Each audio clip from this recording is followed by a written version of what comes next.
I want to welcome everybody to the Daily Cheat Sheet. And first and foremost, it is Veterans Day. So happy veterans, and thank you to all our veterans that have served our country, that have died for us so that we could do everything it is that we do, even if it's some of the most asinine things in the world. They have defended us, and we thank them for that. And man, I think about that sometimes. I think about that a lot, about what veterans have sacrificed so we could live the amazing lives we do get to live, and even for people we hate sometimes. Well, I mean, just like anything else, First Amendment, the idea that most of what we're going to have to defend against is the stuff we don't like, and that's allows us to actually have the freedom to say what we do want to hear and what we do like, and what we do agree with. It's the same kind of thing. Freedom is freedom. We don't decide what people do with that freedom. We got to appreciate those who are willing to put themselves in harm's way or sacrifice in order to give us those freedoms. Anyone, and I'm not speaking as a former soldier myself. I'm speaking just as a citizen who currently lives in the United. When I'm in the United States, I live under the umbrella of those who seek to protect us and who deem us worthy of protection. And anyone who doesn't support them is misunderstanding why they are still standing. And so we thank them wholeheartedly on this day. Said it much better than Heard this line a long time ago. All gave some gave all.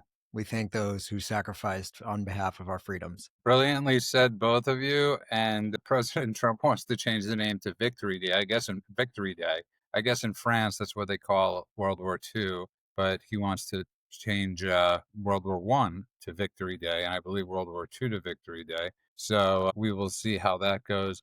But I would like to petition the president to change Veterans Day to the second Monday in November every year. See, It that's a shouldn't great fall out idea. on Tuesday. The kids. the first. No, this is the second, right? This is the second Monday. So, or it's not Monday, but it would have been the second Monday. So a lot more people would be celebrating Veterans Day if it was an extended weekend. You get the extra Monday. All the kids have off from school today on a Tuesday. It doesn't make sense. Move it to Monday, keep it on a Monday, and let us all celebrate and honor our veterans appropriately. I thought you were referring to the fact that, I got to be honest with you, my mistake. I thought you were saying let's move it to for elections. That's what I thought you. No, he's saying let's give everybody an extended weekend to be able to actually celebrate and sit with this information, as opposed to having a break in between where it just feels like a random day off to a lot of people. If I thought Right. actually people would do that, I'd be 100% behind us. But that's really where we have a big problem in our country, is we have a lot of days that nobody knows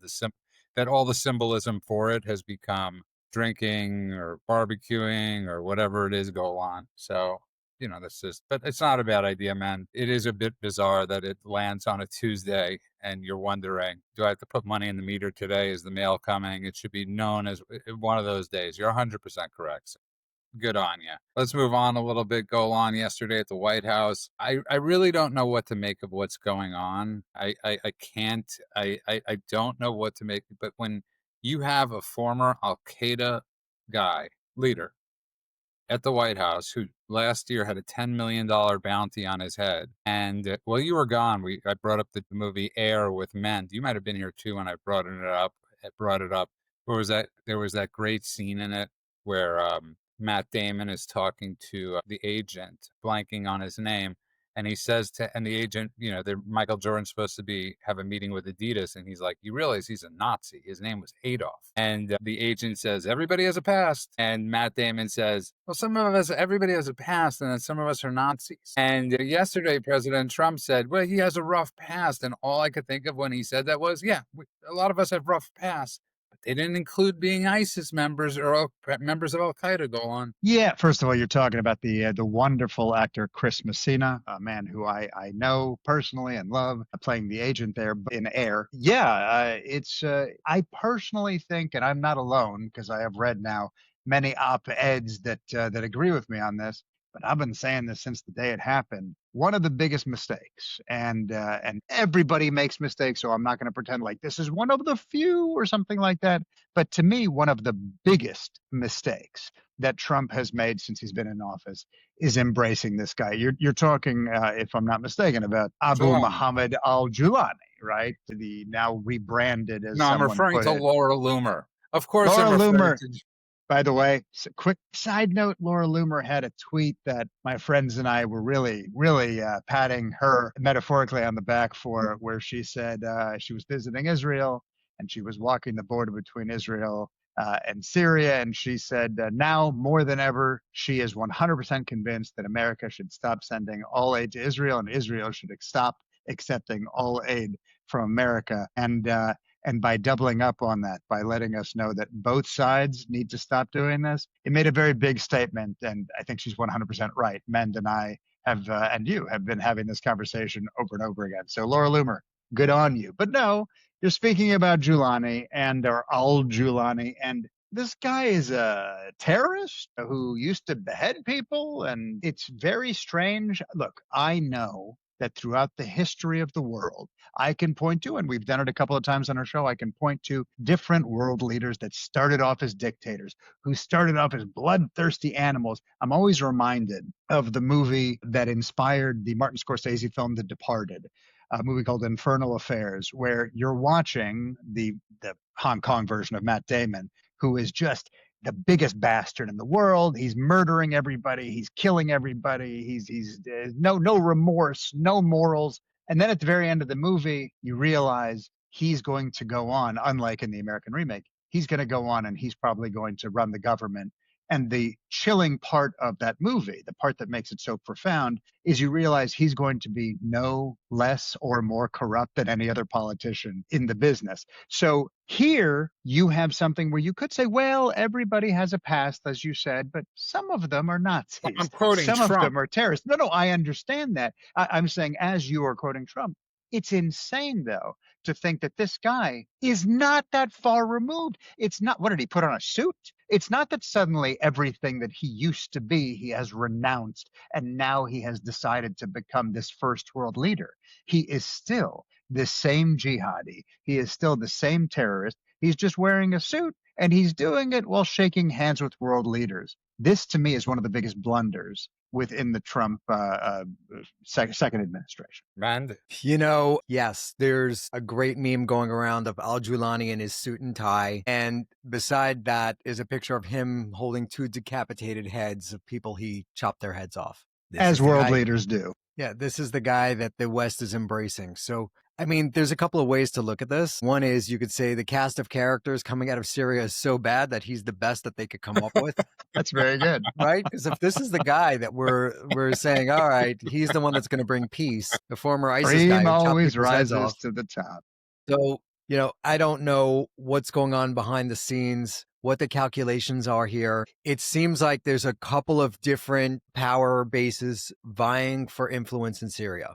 You have the Russians that are vying to reopen their army base, the T4 base. It was a huge army base that they had in Syria when they were protecting Bashar al-Assad. I believe that Al-Julani told them that the price to reopen that base is to hand over Assad for trial in Syria, which would be hilarious. I would love to see that. I think that would be great. You have the Turkeys, the Erdogan people, the Turkeys, we'll call them. The Turkeys are trying to get in there, and that is a negative force. They're looking to restore the old Ottoman Empire, and they're trying to be the major power broker in the region. You have Iran trying to come back in, and the Syrians recently told them, or the Lebanese told the Iranians to go, buzz off.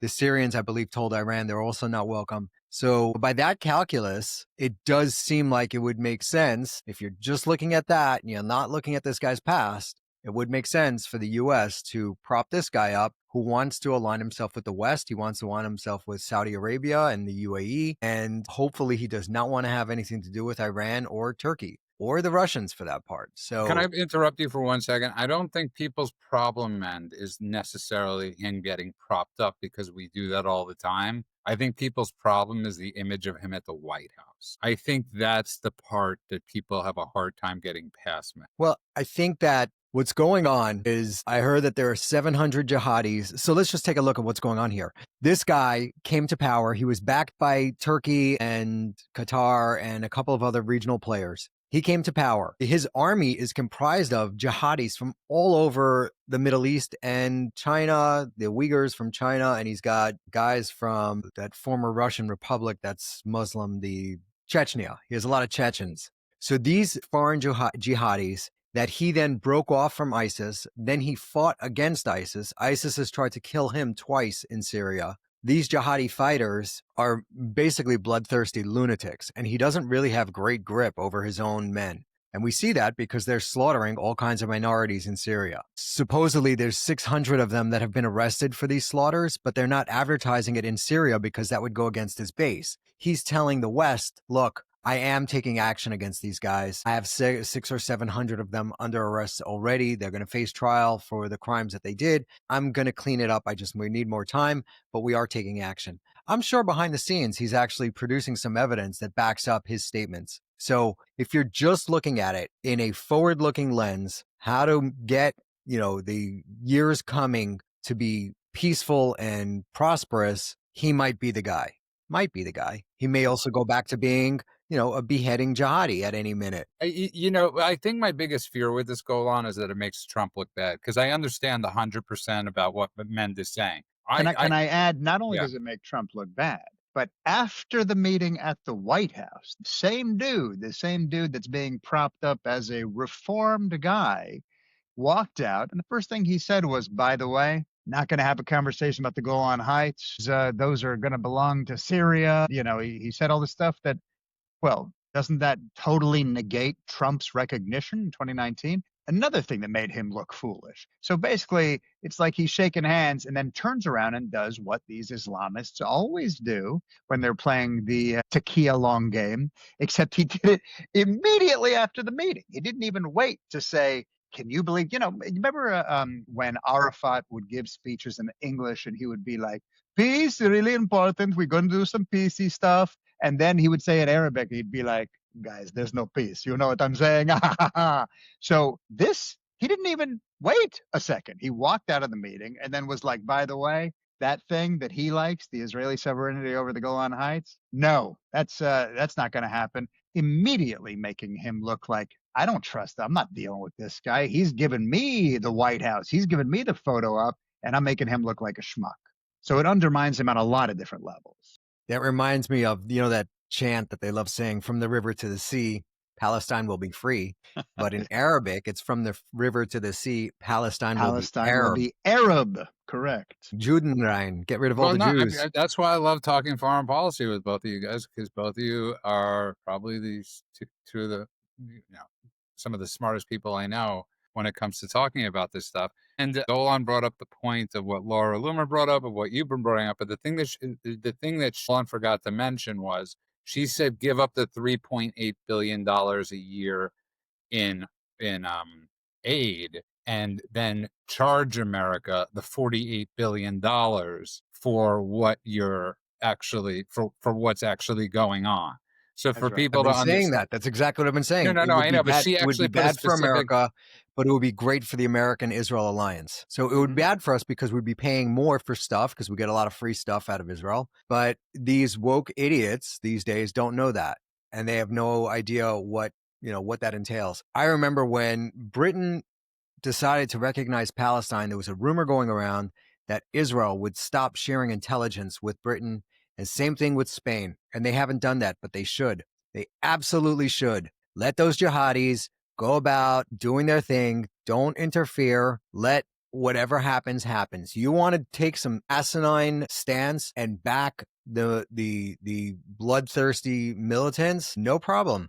You're going to reap the consequences. And I don't know what the calculation is there. I think that there are some people in the Israeli intelligence community that goes, listen, this government will not last forever. And soon, Keir Starmer will be gone. And who knows, maybe Farage's party will come to power, and we'll need to have these relationships because of our long-standing alliance with the UK, France, Spain, all that. But it shouldn't right now, just be these a countries blanket need thing. to be punished. But it shouldn't just be a blanket thing, right? If you have a government come in that is acting in a staunchly anti-Israel or anti-West or anti-American kind of way, Italy, Judah and I were talking about Italy just before the show. Italy talking about potentially suspending all relations with Israel because that's not true.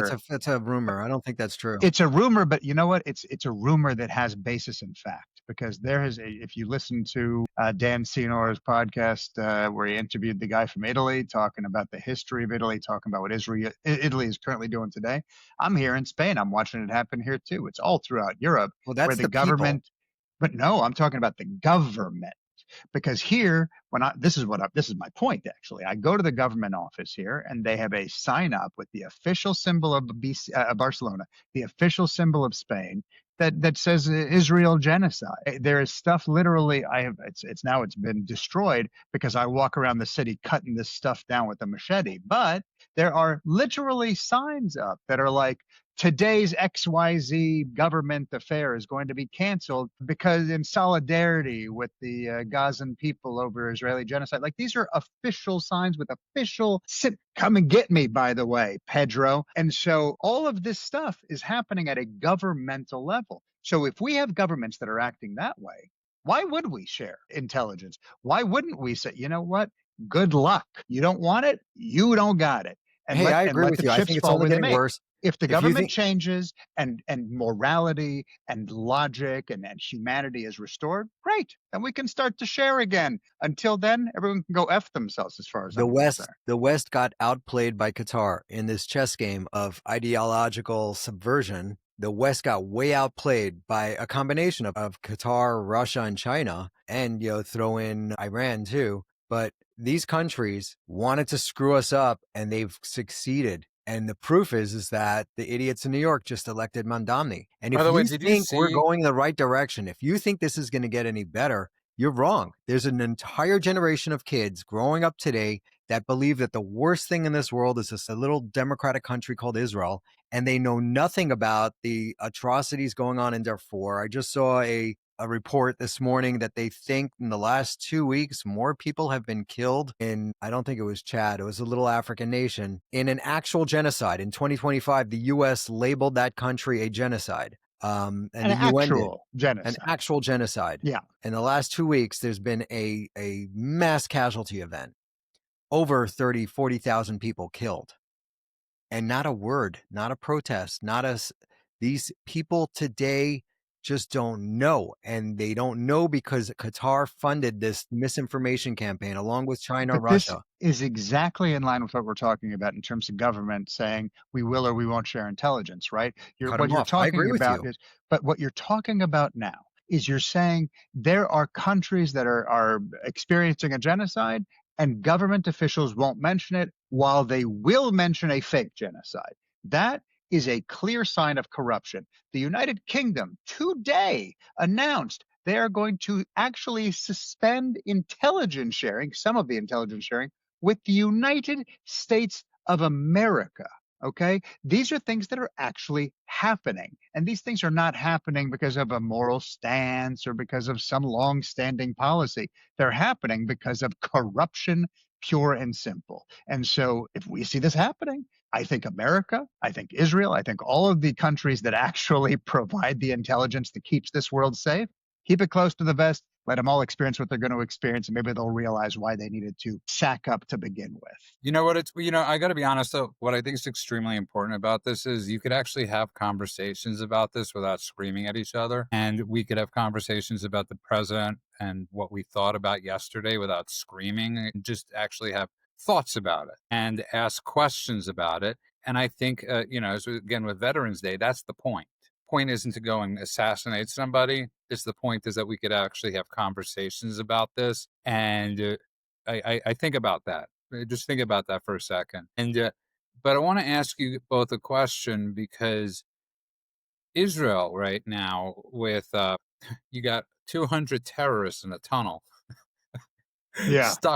stuck on the Israel side, and no country wants these Hamas armed terrorists, right? And what's Israel supposed to do? I mean, literally, it's again, they're exactly what they're supposed to do. They're supposed to fill that tunnel with cement. I know. That's what you do. Turkey has labeled these people as Gaza civilians. Turkey or hostages. I've read one article that called them hostages. Can you? Yeah. I want to sometimes throw things through windows. Just fill it. I don't know why Israel's waiting, why they haven't killed these guys already or arrested them, but I prefer if they killed them. These guys are by definition, terrorists. They are in the terror tunnel. The only ones allowed in there are Hamas guys. Take them all out. You could take out 200 of them. I'm They're sorry, no, Mend, I'm going to correct you. The BBC says they are simply Hamas fighters. So freedom fighters. Yeah. yes, they're just fighters. The actual article from 4 hours ago, the BBC, Hamas fighters trapped in, it's like the Chilean miners, I really, know. if you I was think just about to about it. say that. Jesus Christ. Now, I was What a just about to. world we live in. And to Men's point, Men, I don't want to gloss over what he said. We're in a lot of trouble, and a big reason we're in a lot of trouble is when you look at the exit polling goal on in New York City, 97% to kill people's myths. Okay, 97% of Muslims voted for Mamdani. Okay, I could tell everybody here if a Jew ran for any seat, they would never get 98% of any of all the. There's two groups that have 97 percentiles. It's blacks, which has dropped a lot, but Muslims, 97% voted for Mamdani. So for anybody to say anything differently, we know how Mamdani got Actually, elected. blacks are a lot less of a monolith. Right now you can see the black I said it population. stopped. No, I know it stopped, but even at its height, you didn't see those 95%. kind of. Yeah, exactly. You didn't see numbers like 97, 98%. And even then, you were really talking about exceptions to the rule. Here, this is something you're going to see, and unfortunately, we're going to see it again as these Islamists are starting to run for office around the country, and these democratic socialist-backed psychopaths are starting to take over major cities. You are going to see that number come up again and again and again as these people are voting in the people that they see as step one towards the caliphate. Man, how do we stop this? It's tough. I mean, you got to start with the education. So if we could effect change in our entire education system from K1 all the way through universities, I mean, that's what needs to be done. You're talking about China and Qatar have been pouring money into our education system for so many years that they've reached what Uri Brezhnov, was that his name is? Yuri Brezhnov, the Yuri Brezhnov. guy. Yeah, who told us about their ideological subversion plan. And it was a 30-year plan. And we're about 30 years in, 25, 30 years into it. So we're already infected. When you see the CEO of NPR come up and say that truth is less important than us pushing a certain narrative that will help a certain minority, regardless of whether or not it's truth, the ideological subversion is there. It's in the rot in the CEO's offices. It's not just, see, in the 60s, it was just the kids. And everybody said, oh, these dumb hippie kids don't know anything. Those dumb hippie kids have now grown up and now they're running companies, and it's infected. We are infected with that. If you think that 9 months into a second term of Trump is going to get rid of that rot, you're fooled. It's not the way it works. It's going to take years and years and years to undo this damage. And we haven't even stopped the tide. We haven't stemmed the tide. He's making deals with Qatar. The first deal he should make with Qatar is you need to do the exact opposite of what you've been doing. You need to fund pro-America programs, pro-America initiatives at our universities, not funding your Al Jazeera nonsense. So, there's a lot of work to be done. There's great organizations out there. Well, What's that? And Go on. He just brought up something that I think it's Northwestern, right? That has an outlet school over there. That one of the deals with the school is you can't say anything negative about Qatar if you want to go to Qatar Northwestern. Yeah, well, what all these universities are doing is they're setting up a satellite campus in Qatar. I'm sorry, you said Northwestern.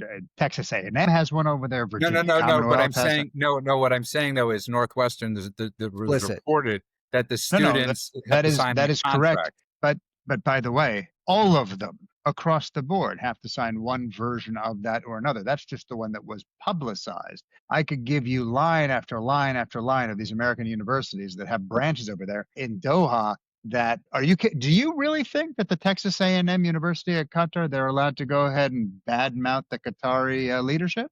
Do you think without knowing what their contract is? Absolutely not. I want to go back to something Men said a moment ago too, or actually something Judah said a moment ago. You were talking about the Muslim vote, right? The other thing that people aren't talking about enough is the foreign-born vote. We spoke about that last week, but yes, 100%. Okay, good. So, but it's still. I listened to the show. I listened to you guys say it. It hasn't been said enough because the fact that over 60%, almost 65% of the foreign-born vote in New York was leaning towards Mamdani says something. It doesn't speak well of those who are America first. It doesn't speak well of those who are actual New Yorkers that were born, bred there, or have lived there for an extended amount of time. What it says is, I'm new in town and I'd like to change things immediately to the way things were where I came from, right? That the idea of the Muslims voting for him is a very clear indication that they're looking for that subversion on their end. But the foreign-born vote speaks to the same thing.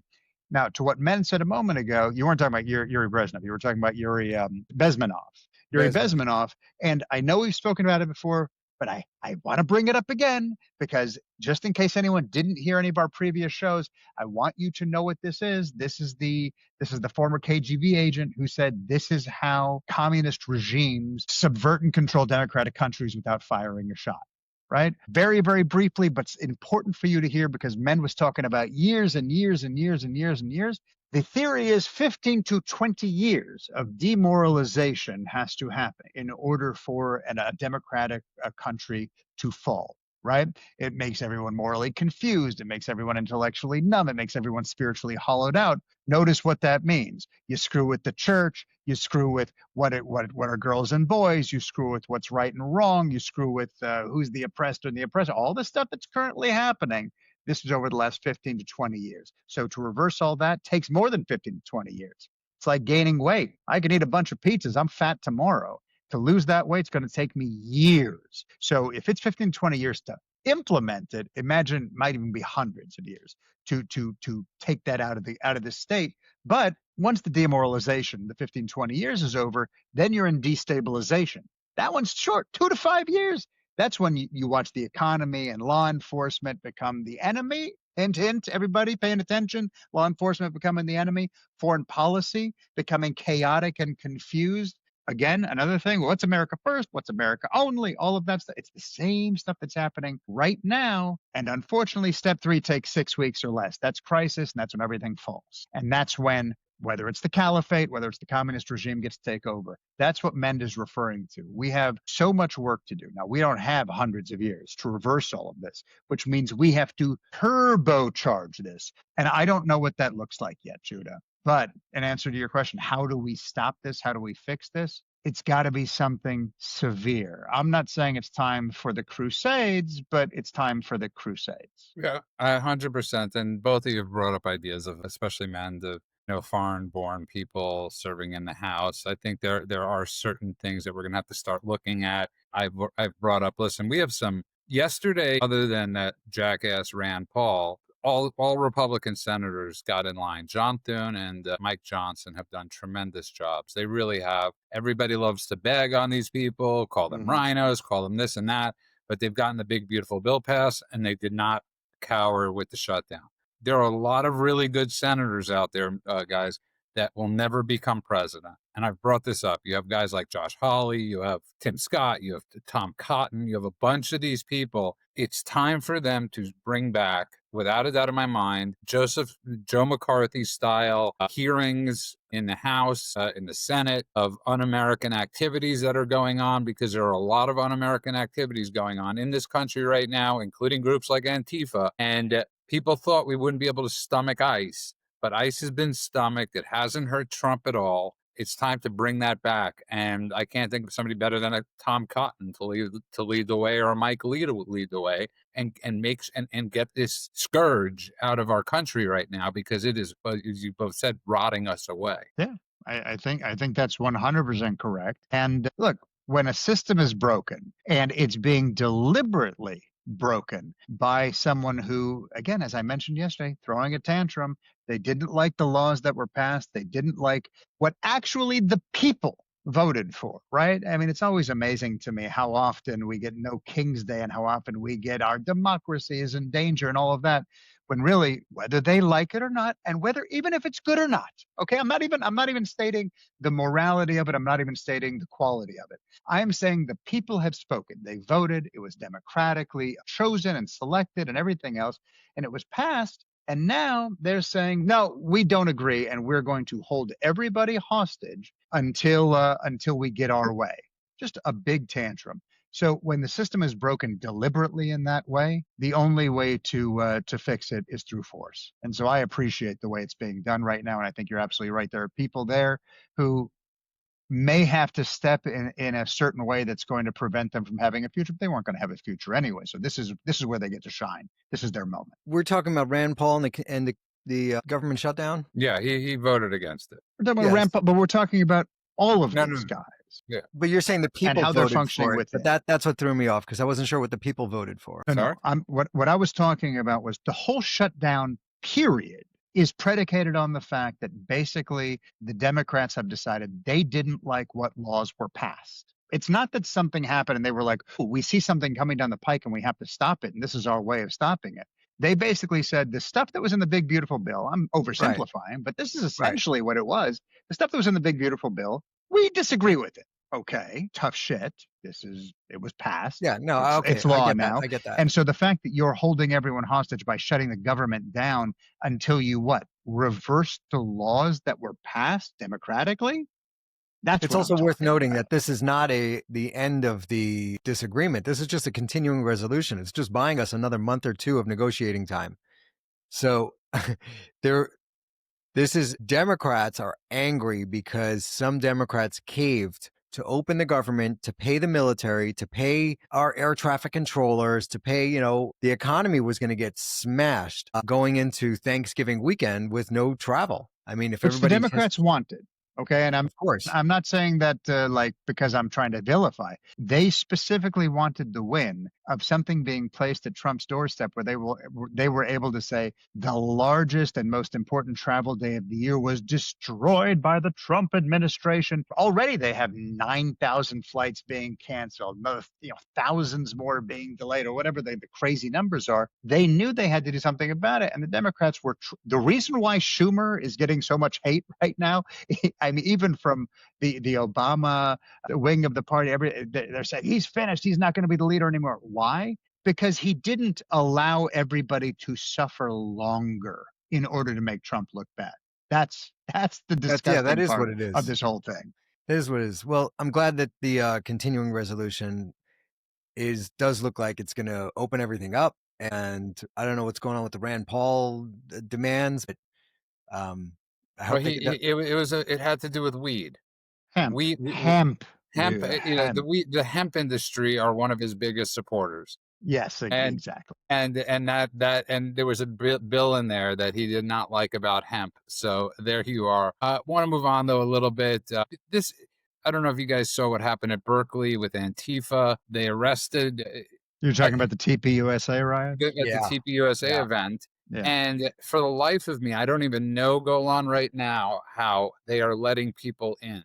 These events that TPUSA are holding, TPUSA should not have to pay "he might get killed" tax, okay? It's just like Jews shouldn't have to pay an anti-Semitism tax. Conservatives should not be having to pay. And I know you could deduct things, on your taxes for hiring private security. But listen, this should be like having an event at Yankee Stadium where you have off-duty policemen, and this should not be allowed. The whole thing was insane. You just watched a bunch of terrorists come in. His name was Jihad, by the way. The guy that got arrested, his name was Jihad. I'm not kidding. They're all named, Jihad Derefalassaluzaluzal. He's 25 years old, psychopath. And look, let's just be real. There was a time when we used to kind of have a little fun with how crazy the names were getting in the United States. The number of consonants in a row or the number of Z's. Hey, I got an X kid and I got a Z kid. So I understand it. At least mine are foreign born. But when you name your kid Jihad, I think it might be time for social services to just take the kid away immediately and rename the kid. You know what should happen? There's an old joke. It might be Sarah Silverman or Whitney Cummings or one of these people who generally is not very funny, but there's one joke that is really funny. Oh, you know what? It might have been Amy Schumer, actually. I think it's It's when you're in the delivery room and you say a stupid name for your kid, it should be like Google. When you go, I want to name my kid Jihad, a boy should go, did you mean George? Absolutely. That's how that should work. Well, I don't think it should. There are some names that should be banned. You can't have license plates in our country that say certain things that are offensive. I don't think, man, you should be allowed to have a name in America, an American-born person. I don't think you should. Like, if you come here, right? When people came here from the Holocaust, from Nazi, from Germany escaping, everybody's names were changed, right? Oftentimes, not the greatest of names given to them, but their names were changed. If you come to our country and you have the name Jihad, you should automatically have your name changed. Okay, you should not be allowed to walk around America, the streets of America, with your first name or your last name being Jihad. Nobody wants to see on there. Can you imagine if you were driving on the road and you saw a license plate that said Jihad on it? Names are the least of our problems. You should not be allowed to come to America if you hate America. You should not be allowed to come to America if you don't align with our values. I mean, there's so many Absolutely. bigger I'm issues. just saying there are some markers that show that, and naming your kid Jihad might be one of them. Yeah. Obama was flying in thousands of Somalis and placing them in Minnesota. Now we have a giant Muslim Somali problem. And the mayor there the other day, we forgot that, right? So the mayor, who's not Somali, right, beat the Somali candidate, but ended up doing this speech in Somalian, however you say it. He speaks Swahili? He He learned the language? He learned the language. This reminds me of Mamdani. Mamdani's final pitch before the election was literally him speaking in Arabic in front of a Palestinian flag. And then people still had the nerve to tell me he's challenging this thing where you have to be loyal to a country in order to run New York. And it's like, well, guys, are you paying attention to what's going on in your left flank? Man, can I say something now? But I want to go back real quick to the thing you were mentioning, this fight that broke out at Berkeley and how insane it is. This is something that is going to continue, and because it is allowed to continue, because people do have to pay extra for extra protection, which still isn't really working anyway. Berkeley said they had increased security, they had police barricades or whatever nonsense they said they had. Obviously, none of that did a damn thing, and that means not only is this going to continue, it's going to be encouraged. There's going to be more of this. There's going to be bigger crowds. There's going to be more violence. This is not protest. This is not free speech. This is terrorism. And I think that there has to be consequences, obviously, beyond just people getting bloody and saying, hey, everyone had an opinion on this. Yeah, and man, with the broken, I agree with you 100%, man. We have a much bigger problem than names. You're not wrong on that. You're absolutely 100% correct. But going with the broken windows theory, right, where you start getting rid of the easy things first. Again, if you were driving the on easy the things highway, is more deportations. You find people that are praising terrorist designated organizations, get them out of here. Well, They're here on a green card. They're immigrants. They're here trying to get citizenship. Get them the hell out. I saw this Muslim cleric I think it was in Italy or France. I think it was Italy. He was calling for jihad in Italy. He was back in his home country within a day. They deported him so fast he couldn't say boo. We need to be doing that. I agree with you. And Golan, I brought that up in a post yesterday, exactly what Mend is saying. I don't understand what's going on with Pam Bondi and the DOJ. I cannot for the life of me understand why there are not more severe penalties for Antifa members or for people that are rioting on this. I cannot. The people need to be made. They need to be made an example of. And this isn't retribution. This is actual people that have committed crimes or are sympathizers with extreme movements need to be held accountable. Did you see the two bombings that just happened in India and Pakistan? India and Pakistan. Those two. I hadn't seen. Two bombings this morning, pretty close to the same time. But anyway, that's what we're looking at here. I mean, with these insane people, we broke up the plot on Halloween. There was a big Muslim plot of well-to-do kids that nicknamed Pumpkin. They shouldn't have been jihadis in the first place. They had no reason to. They were living nice, comfortable, wealthy lives here, yet they decided to join ISIS. We're going to have more of that, especially with the insane rhetoric coming out of the woke right and the woke left. You're seeing this, and more so from the left, a lot of it from the left. The Mamdanis are all on the left. But then you have the Tuckers and the Marjorie Taylor Greenes and the whatever that other guy's name was who was running for Attorney General, Matt Gaetz. they're on the right and they're spewing, there's just the same nonsense. And what you're seeing is the minions coming out in support of them online, in support of Tucker, in support of this idea that Christianity is more aligned with Islam than it is with Judaism, which is absolutely I mean, no, insane. you got to be crazy. I mean, How'd that's that what work out Muhammad for says in there. 1400 years of the Muslims slaughtering Christians, 1400 years of the Muslims colonizing Christian lands and converting everybody under the sword to Islam. And you're going to tell me that those are the people that you want to align yourself? Okay, let's It's see how that literally plays out. called Judeo-Christian values. Like we don't, I mean, it's Judah, you said it perfectly. You'd have to be insane to believe that, but there's another category, and that is irrevocably stupid. Yeah, You and have good to for be- Trump yesterday It for actually doing reminds it. me that David put together a T-shirt that says, Jesus was my rabbi. Great shirt. Cross, I whole want thing. to But I think we should tweak it. We should change it and it should say Yeshua is my rabbi. But getting back to it, you're completely right. There is an insane. But yesterday, Trump distanced himself from Marjorie Taylor Greene, and there's something that happens to these people when they get. I don't know what it is, but obviously she wanted a role in the Trump administration, or she wanted the nod to run for Senate. And he said she's lost her way. And good for Trump for highlighting this and isolating her out. And now, next up, Vance has to do it with the next circles. And Very he's well said. The way Trump did that was really well done because he's not name calling. He's not doing things. He's just saying, look, on a very practical level, the things that she's been doing recently align more with the left. The stuff that she's saying, some of it makes no sense, this anti-Israel bias. And he just goes, she's lost her way. Yeah, you're 100% right. He did it extremely well to the point where she actually didn't know how to respond to it. That's how well that's actually how well he did it.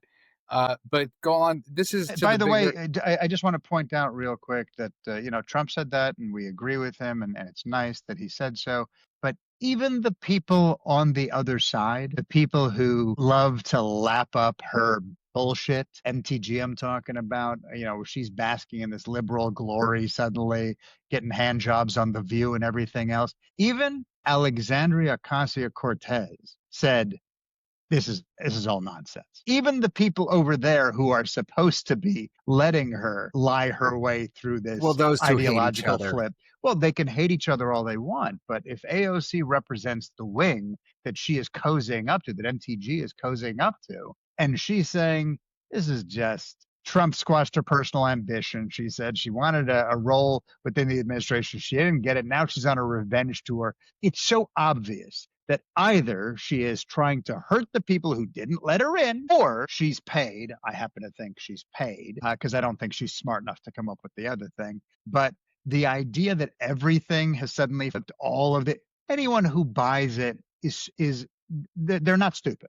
They are lying to themselves. She's as fake as her plastic surgery. Okay, let's be honest. Okay, I mean, and here is the most major problem, man, that you were talking about, which starts with education. You could literally dissect everything these people are saying, and you could show what they've said. You could exactly what you said with the Quran, right? With Islam, where it doesn't look very highly on Christianity, right?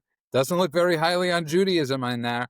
It says, if you don't come to Islam, you're dead, and I'm paraphrasing it so people could could get it really simply. And if you try to leave, you're dead. And if you XYZ, you're dead. Islam has a lot of, you're dead. If you convert, stoning. I mean, there's a lot of things that get you killed in Islam. That's what I'm saying. I just really want to see, I'll be honest, what people's reaction would be if a license plate in California or anywhere in America said jihad on it. You would have people calling every police station known to man in America reporting on the highway.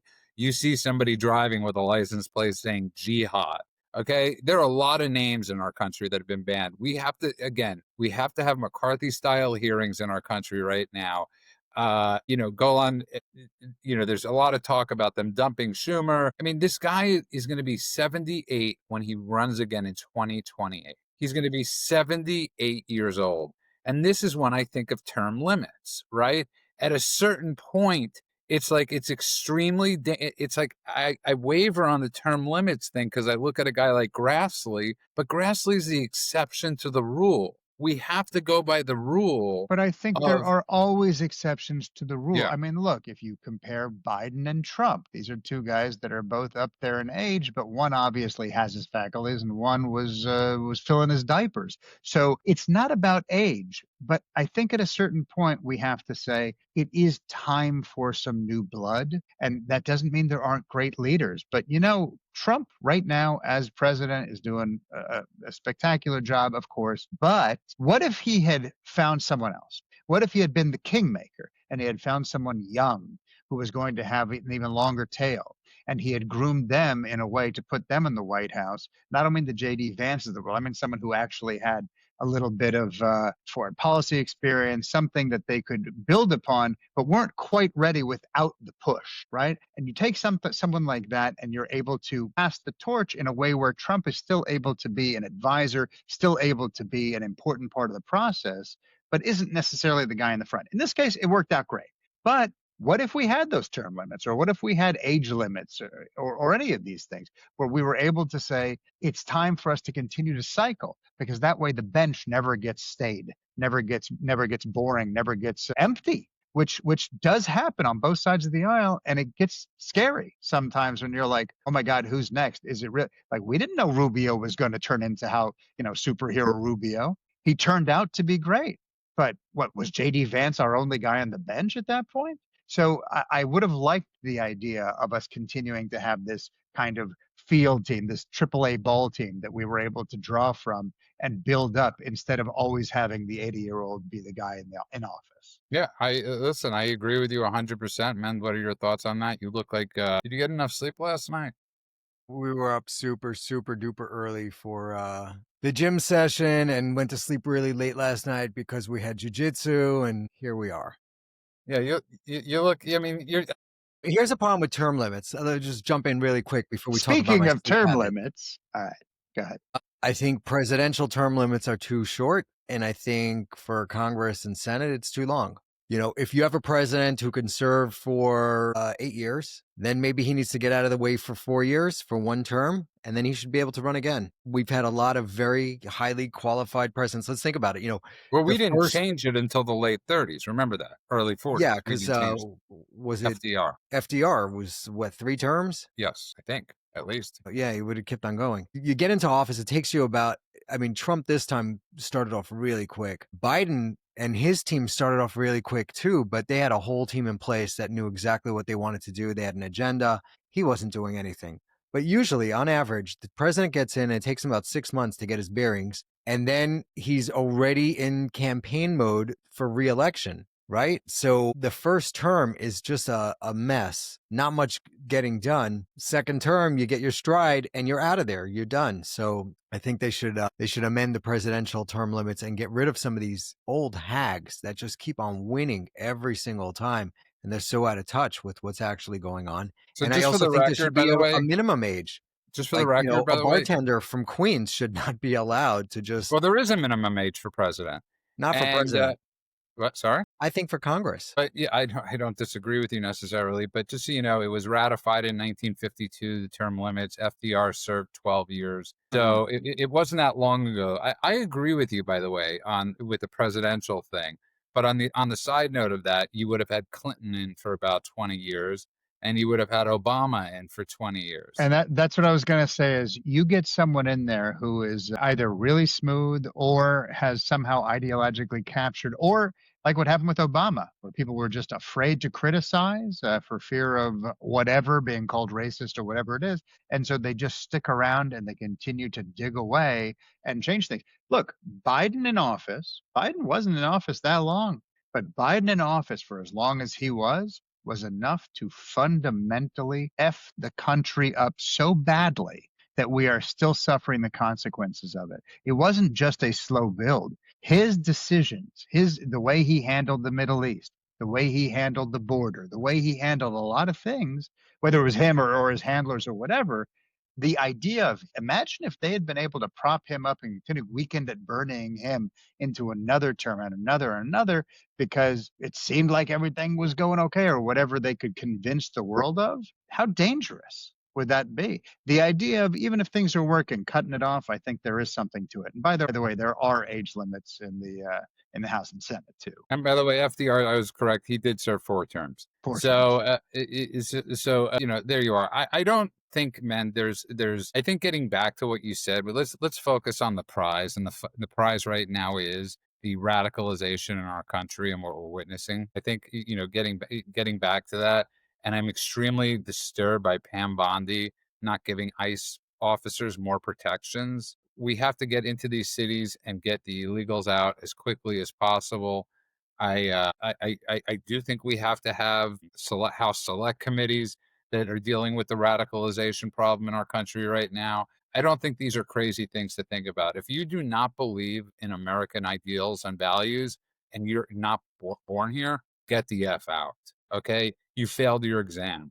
One thing that I noticed that's different about Canada than here is that the people running for office in Canada, they all are pro-Canada, right? Some of them are woke fools, like the guy who's running the show now. He's just an idiot, but they're all very pro-Canada. If you say anything negative about Canada as a guy on the campaign trail, you don't stand a chance of winning. Whereas here, we have these people getting up and talking in Somali. I called it Swahili as a joke earlier. I don't actually know what their language is. I think it's Somali. But you have them getting up, talking in Somali, talking about their allegiance to their country and what they're going to do for their home country, not America. They're talking about what they're going to do for Somalia. So we need to... You had me fact-checking myself, Jack. It is Somali. Okay? That's what the language is. Yes. But Swahili sounds better. When you said Swahili, I was like, wow, God, do I sound like a jackass? I was confused as well. But I will say, look, it's a very interesting point, actually, men, that you're bringing up, because sure, there are people like, in Canada, the Quebec sovereignists and things like that, but they are not anti-Canada. And more importantly, they are not talking about other countries. They may be talking about the way their country runs. And the way they might try to evolve that or devolve it, depending on your perspective. But you're absolutely right. There are many conversations where you're listening to Ilhan Omar talk about her home country and how I'm actually that and not American, right? Yeah. You hear that a lot. Or you hear people whose entire decision-making process. I mean, listen, Zohran Mamdani, talked about a lot of socialists, this, that, whatever. Ultimately, if you really listen to his interviews, I'm talking long before the mayoral race, he would say Palestinian liberation is the number one driving force of my political career. It is the thing that informs everything that I do. Like, it is not about America. It is not about Americans. So even if he is endorsed by the Democratic Socialists, even if he is trying to implement, free buses that he can't do because that's in Albany anyway, it doesn't matter, because it all comes from one place, and it is not America. You're absolutely right. It's a very interesting point. I wonder how many other countries, if I really started to explore, you would see the politicians be like, and here in France, I want to talk about Jamaica. Like, what the hell are you talking about? Right. You're absolutely, that's a great point, man. Really good point. And, listen, the dude, even when he's tired, brings the heat. The last thing I want to bring up before we close shop is, it's very interesting what the podcaster influencer movement has done. When you look at it, it's scary as all hell, but they've taken moments in our history and they've used it to teach the younger generation in such a revisionist, such a vile and bad revisionist way. I was thinking, Golan, remember how they treated the troops when they got back from Vietnam, which was absolutely disgusting, right? They were just there'll never be peace for those people that came back from Vietnam. We can never apologize or do anything enough. But after Iraq and all that happened, they have been using this to gain traction. Listen, just because the FBI got bastardized doesn't mean I don't believe that we should have a good FBI or a good CIA. And it doesn't mean I don't believe in our army and our armed forces. And they've taken the mistakes we've made foreign policy-wise, and turned it into this hatred almost, and very diabolical way they did it, go on, of taking the mistakes of the Iraq War and all these things and making it a movement almost to just brain rot people into thinking that we're like this nefarious. Listen, there's no better country than ours. None that does more for people. There is no better country. It's Veterans Day. Our veterans have saved lives, obviously never in America. So when we're talking about Veterans Day, look at all the wars we've won and tried to win in countries all over the world. Stop shitting on them. And that's what that's like the grift of what they've done is they've taken a moment in time, which is the Iraq War and obviously the Afghanistan issue and all these things, and they've capitalized on it, and it's disgusting. You're absolutely right. I think you bring up an incredibly good point about the way that the world is being, I'm going to call it miseducated or re-educated. This idea that basically any narrative, look, I'm a storyteller, I'm a screenwriter. It's what I do for a living. I can take any story. I do it with my wife sometimes. She asks me a question about something I don't know, and I just make up an entire answer. And then she's like, seriously? That's what that's about? And I go, no, I just made that up. Like, I can do that all day long. Podcasters are doing it, but they're doing it on a mass scale where people are actually thinking they're getting information. You want to talk about, far leftism, rewrite the Cold War. You want to talk about far, whatever, nationalism, rewrite colonialism, Islamist apology, you rewrite, I don't know, jihadism as a name apparently, or as anti-imperialism. Like, there's a way to lie about all of these things and bring on quote unquote experts that are willing to lie. And you continue to push the lie until people believe this absolute fiction. I told you guys yesterday, and it was not a joke, that a friend of mine was talking to somebody, and the comment that they got was the real problem with World War II was when Israel attacked the Nazis. There are so many fallacies in that one sentence that I don't even know where to begin. Like, this country didn't exist. They didn't attack this. I mean, none of it's accurate. But they were saying that with an entirely straight face because they had read it or heard a podcast about it.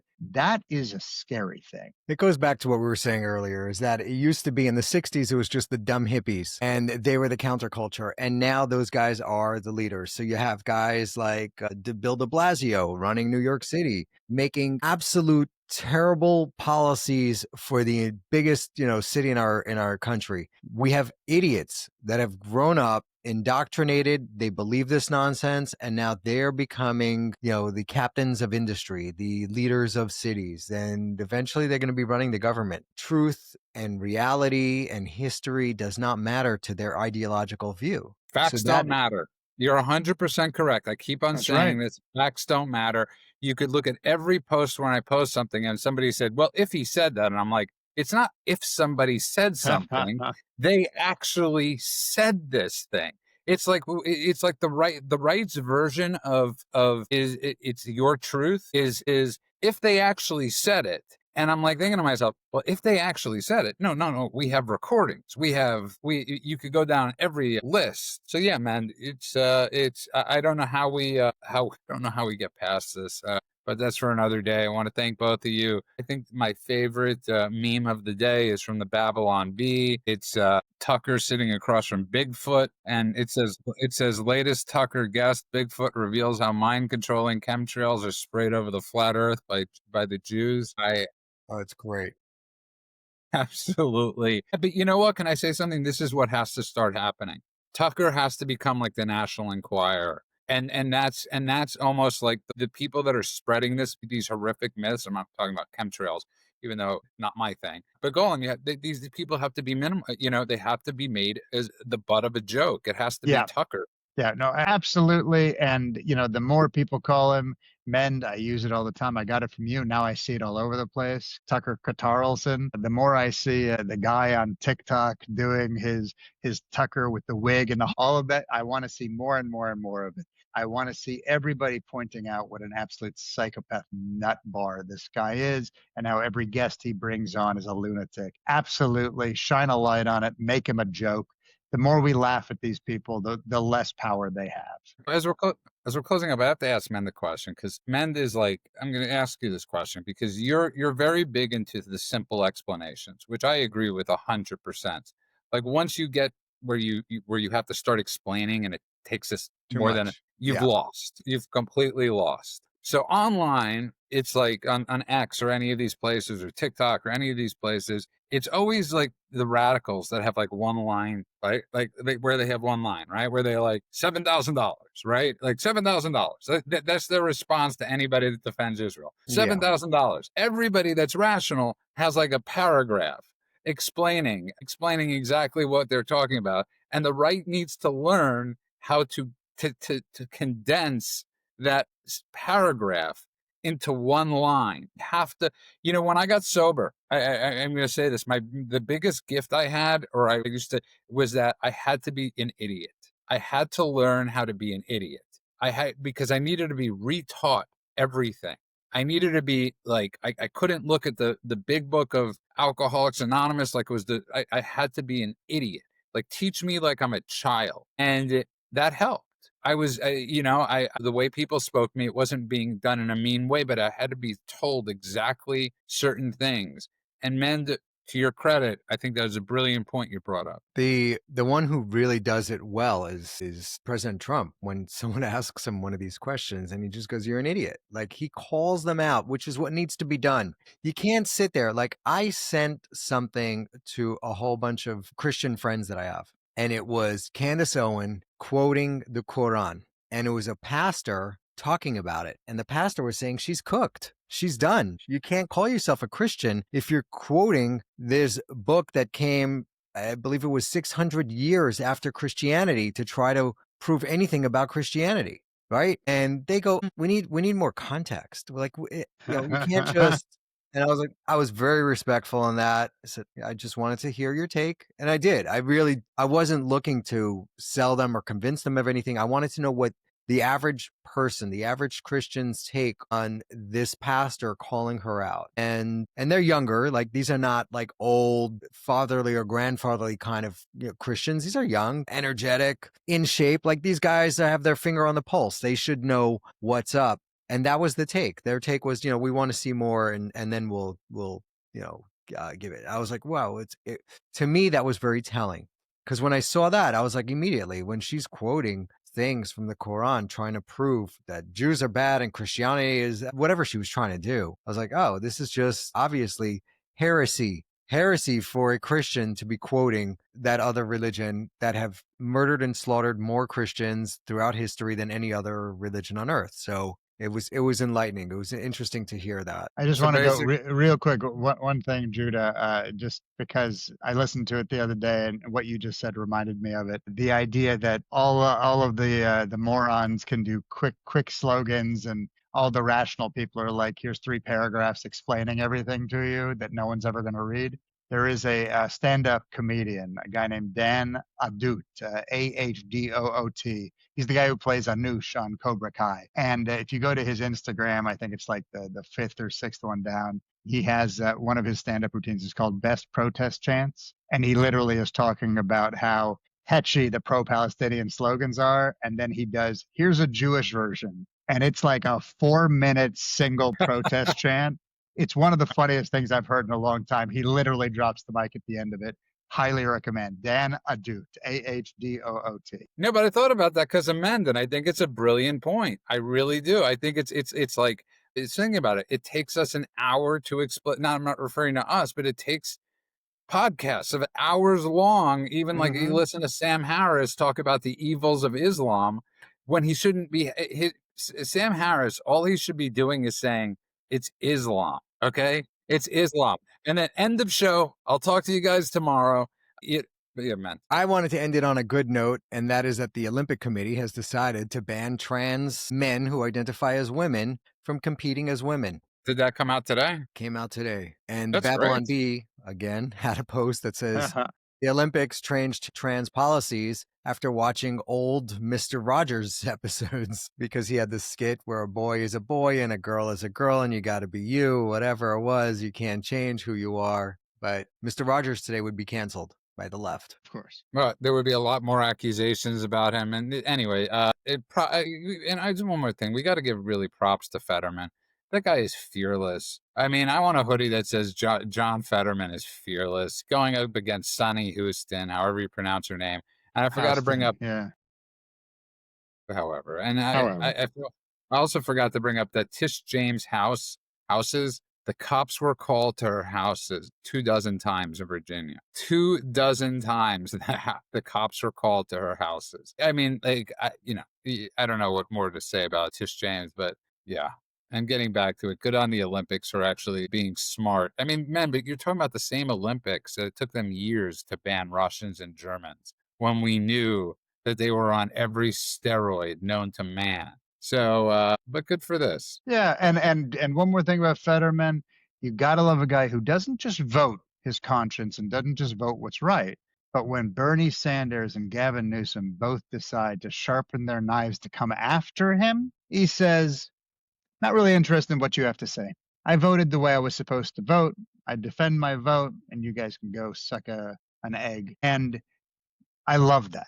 Because these are, these are guys right now that when they come with the knives out, many people are caving, and this guy just isn't doing it. I give him props time and time and time again. As we're ending it, I think what we're getting back to is just common sense. We really need to get back to common sense. Everything we've brought up on today's show has to do with getting back to common sense. And if you have people in our country that don't think that America don't have ideals that align with America and they were not born here, get the hell out. And if your name is Jihad, you should definitely be put on a terror watch list. That's just my humble opinion. And on that note, I want to thank everybody that's been listening and downloading and following us. You can follow us everywhere at thedailycheatsheet.com. That's dailycheatsheet.com. I want to wish everybody a good morning, afternoon, and night world, wherever you are. God bless you all.